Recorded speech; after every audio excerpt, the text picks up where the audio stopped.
Fils et du Saint-Esprit. Amen. De l'Évangile de Jésus-Christ selon saint Matthieu au chapitre 20, au verset 1 à 16. En ce temps-là, Jésus disait à ses disciples cette parabole. Le royaume des cieux est comparable au maître d'un domaine qui sortit dès le matin afin d'embaucher des ouvriers pour sa vigne. Il se mit d'accord avec eux sur le salaire de la journée. Un denier, c'est-à-dire une pièce d'argent, et il les envoya à sa vigne. Sorti vers 9 heures, il en vit d'autres qui étaient là sur la place sans rien faire. Et à ceux-là, il dit, « Allez à ma vigne, vous aussi, et je vous donnerai ce qui est juste. » Ils y allèrent.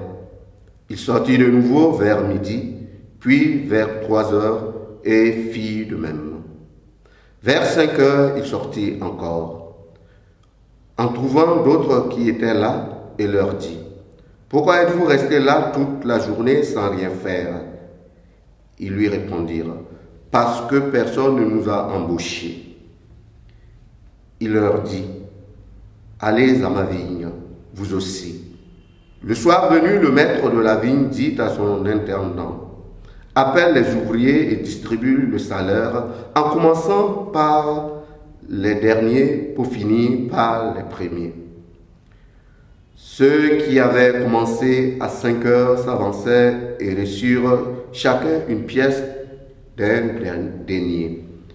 Quand vient le tour des premiers, ils pensaient recevoir davantage, mais ils reçurent eux aussi chacun une pièce d'un denier. En la recevant, ils récriminaient contre le maître du domaine. Ceux-là, les derniers venus, n'ont fait qu'une heure, et tu les traites à l'égal de nous, qui avons enduré le poids du jour et de la chaleur. Mais le maître répondit à l'un d'entre eux, « Mon ami, je ne suis pas injuste envers toi. N'as-tu pas été d'accord avec moi pour un denier? Prends ce qui te revient et va-t'en. Je veux donner au dernier venu autant qu'à toi.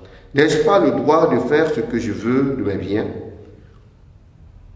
Ou alors ton regard est-il mauvais parce que moi, je suis bon?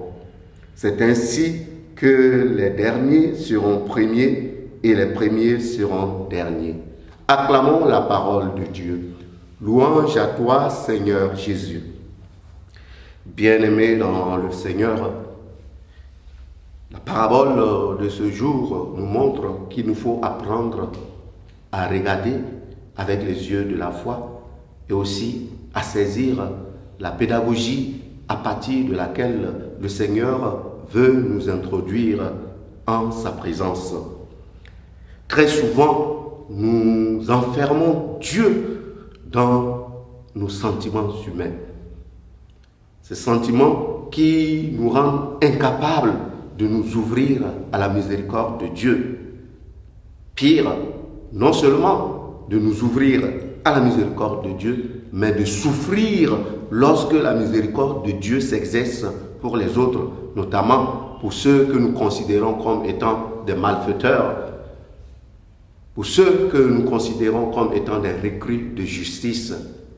Pourquoi? Parce que nous avons du mal à notre chair lorsque ces personnes ont la grâce de la miséricorde de Dieu. Et la parabole de ce jour vient nous faire prendre conscience que si nous devons nous mettre dans nos vues humaines, il nous serait difficile d'accepter et d'accueillir cette parole de Dieu. Mais lorsque nous nous situons dans la perspective de la foi, le Seigneur nous fait prendre conscience qu'il n'est jamais tard pour venir à lui. Il n'est jamais tard pour se mettre à son service. Et nous, en tant que chrétiens de la première heure, nous devons justement avoir le regard de Dieu vis-à-vis de ceux-là qui peut-être durant toute leur vie n'ont pas été capables d'aller à la rencontre de Dieu, mais qui au soir de leur vie font le pas du chemin retour vers le Seigneur.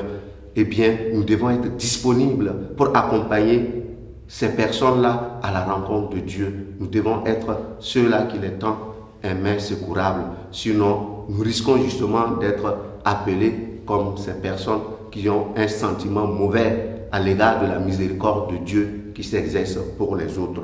Au cours de cette journée, nous allons demander au Seigneur qu'il fasse grandir en nous sa miséricorde et que sa miséricorde nous aide aussi à nous ouvrir, à être miséricordieux envers les personnes qui ne nous sont pas forcément proches, mais surtout à ceux-là aussi qui en réalité sont à marge de la société. Loué soit Jésus-Christ.